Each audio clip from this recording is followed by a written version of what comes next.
THOR Chain est un protocole de liquidité décentralisé qui révolutionne la manière dont nous échangeons des actifs numériques. Imaginez un réseau où vous pouvez échanger des crypto-monnaies directement entre différentes blockchains, sans intermédiaire. C'est exactement ce que THOR Chain propose. Grâce à son mécanisme de pool de liquidité, les utilisateurs peuvent fournir des liquidités et gagner des récompenses en retour. Ce qui est fascinant, c'est que THOR Chain utilise un système de Rune, sa propre crypto-monnaie, pour faciliter ces échanges. Cela permet non seulement d'assurer la sécurité des transactions, mais aussi de maintenir une grande flexibilité. En plus, la décentralisation garantit que personne ne contrôle le réseau, ce qui renforce la confiance des utilisateurs. En somme, THOR Chain n'est pas juste un protocole, c'est une véritable innovation qui ouvre la voie à un avenir financier plus libre et accessible.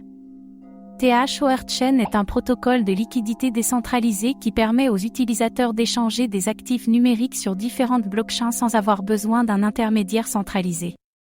Le jeton principal de ce réseau, Rune, joue un rôle clé dans son écosystème. Rune est utilisé pour fournir de la liquidité au pool de THOR Chain. Les utilisateurs peuvent déposer leurs actifs dans ces pools et recevoir des récompenses en retour. Rune est utilisé pour sécuriser le réseau grâce aux bondings effectués par les nœuds. Ce processus aide à prévenir les attaques économiques. Dans tous les swaps effectués sur THOR Chain, Rune agit comme un actif intermédiaire facilitant la liquidité entre différents actifs. Les détenteurs de Rune participent aux décisions concernant les mises à jour du réseau et les changements clés.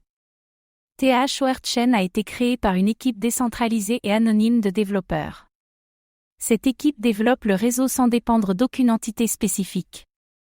Rune est disponible sur plusieurs exchanges centralisés et décentralisés, notamment Binance, Kraken, KuCoin, Gateo et Bibi, ainsi que sur des exchanges décentralisés comme THOR Swap, SushiSwap et Uniswap.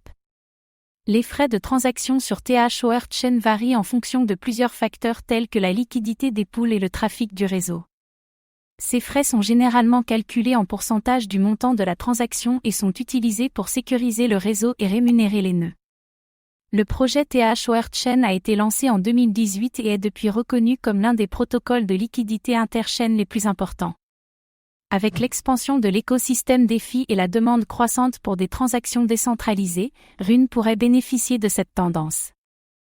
Le développement de nouvelles fonctionnalités telles que le support de nouvelles blockchains, l'augmentation de la liquidité et l'amélioration de la sécurité pourraient stimuler la croissance de Rune.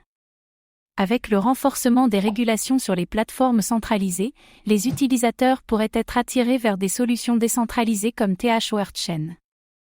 Contrairement à de nombreux DEX où les utilisateurs doivent utiliser des versions encapsulées comme WBTC pour échanger des actifs, THOR Chain permet les échanges d'actifs natifs sans nécessité d'enveloppement. En raison de sa nature décentralisée et de l'absence de contrôle par une entité unique, THOR Chain offre une forte résistance à la censure et aux restrictions gouvernementales. La structure économique de Rune est conçue pour que son utilisation croissante entraîne une hausse de la demande et une appréciation de sa valeur à long terme. Rune, en tant que jeton principal de THOR Chain, joue un rôle essentiel dans l'approvisionnement en liquidité, la sécurité du réseau et l'exécution des échanges interchaînes. Avec la croissance continue de la DeFi, de la décentralisation et du besoin d'échanges sans intermédiaire, ce projet possède un fort potentiel de développement.